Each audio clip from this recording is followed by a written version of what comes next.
ROTA. रोटी चाहिए, okay. ROTI, return on total assets, ROTA. Rate of profit the company is able to earn after meeting the cost of financing of a portion of the total assets. And we already know, we have already discussed, so we can ignore and move forward. Chalo. Average will be used.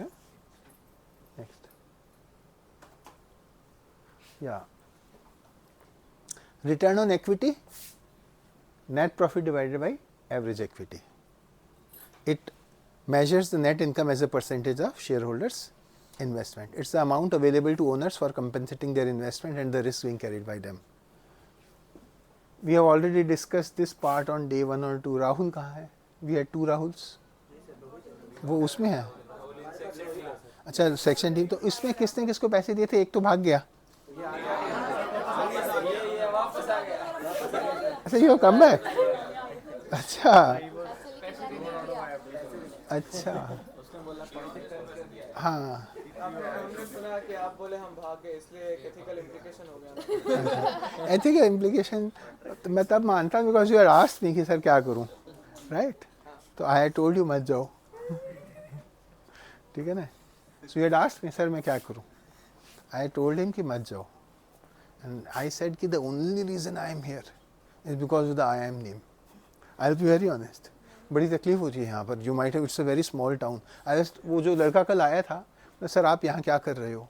मैंने कहा यार this is true. I ask myself कि because if when I was in India I have only lived in Bombay and Calcutta, and when I was abroad I have lived in London and New York and Tokyo and Los Angeles and हवाई.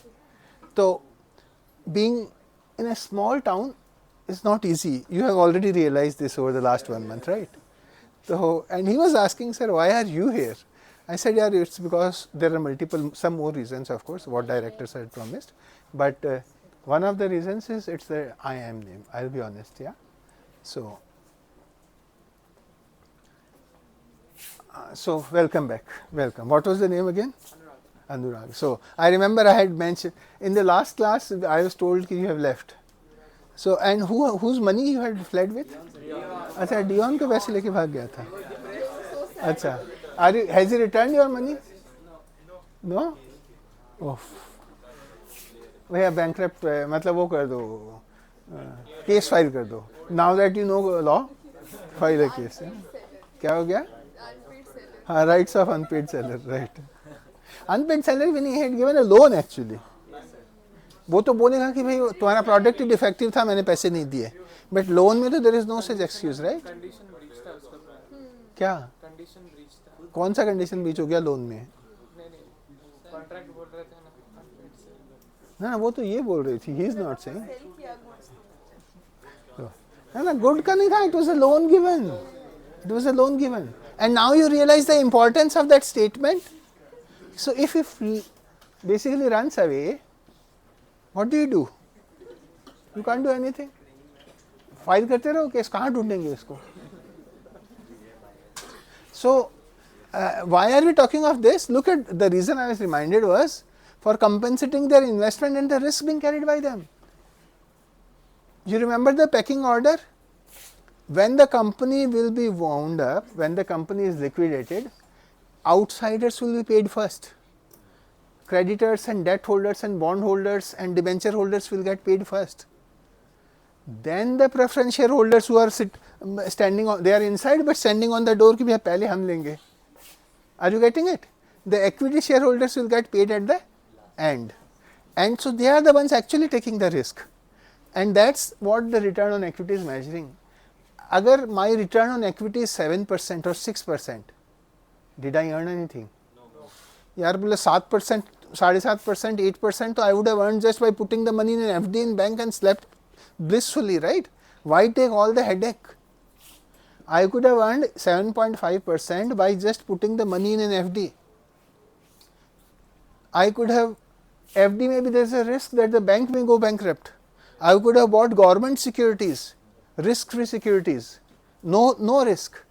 And you will see this in your financial management course in next session, next semester, no, next third semester, that how do we measure the risk.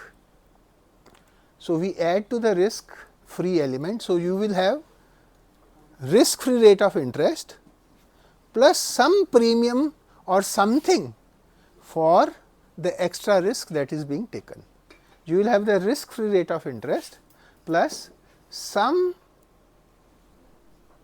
something extra for that extra risk, yeah, but that is for semester 3. So, yeah, it measures the net income as a percentage of shareholders investment. Yeah, next. So, this is the formula, and so equity and net worth is same. You remember equity we said is residual claim.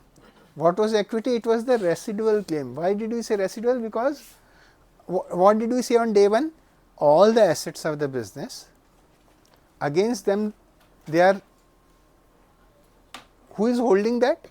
Either there is claim of outsiders, which is liability, or claim of insiders, which is equity, right.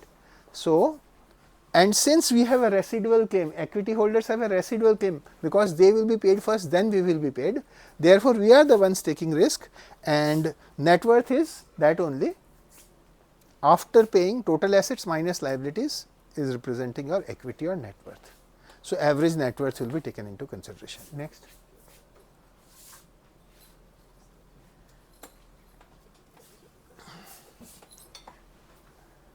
Return on total assets, let us say 270, 330, PAT, profit after taxes, net profit, 24, 27, return on total assets is how much? 24 by 270, 27 by 330, 8.89 and 8.18, and then PAT based on average total assets agar kar doge, so it comes to 300.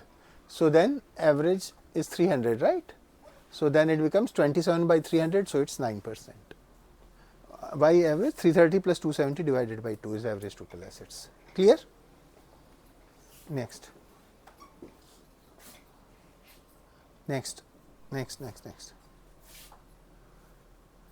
So, let us do for that was return on assets, let us do return on equity. Total equity is given 110, 135, 24, 27, same thing, but equity figure is also introduced now. So, then it is 24 divided by 110 and 27 divided by 135. So, that is 21.82 and 20. But if you were to take average equity, yeah, average, this was based on closing equity, but we should ideally take average equity. In that case, it is average is almost 27 divided by 110 plus 135 divided by 2. So, then that is average. Yeah, next. So, ROE of 22% is not only the result of management's ability to employ the assets, but also the result of its ability to use a favorable debt equity structure. Whenever debt equity structure is basically, we will look at it, I hope we will not be reaching that point, but I have this on leverage, a table is open already, but let us see if we reach that point. You do not mind. We started 5 minutes late today, yes, so let me steal 5 minutes from you. Yeah, why not? Sleepy? Are? No, he is not sleepy. He is very active. You look sleepy actually. And why is she blaming everyone on everyone? Why did you blame everyone? She is not sleepy, right? You are not, right? I know, nobody is sleepy. Very few people are sleepy. I know who are sleepy. When I look at their eyes, I know. Yeah, I know them. But some people are sleepy because of medicine. You are sleepy because of some other reason.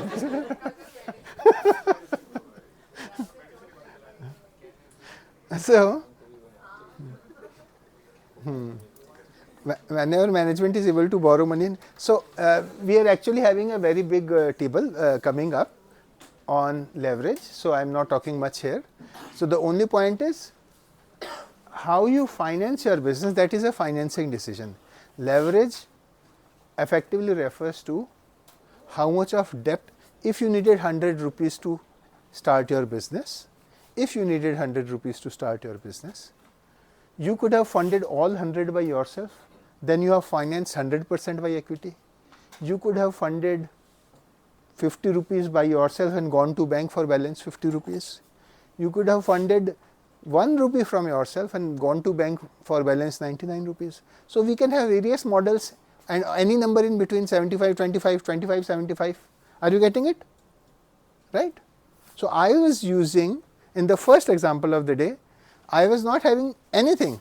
I was just using her money to buy and then sell to them, collect money and then pay her. So, not a penny spent from my pocket, just using someone else's money. And when you are heavily leveraged, or which means the term is heavily leveraged, means you are having too much of debt, then it is also called as trading on equity. You are not really putting anything on from your pocket, you are using other people's money to do business. So, we will see more of this when we reach that point next.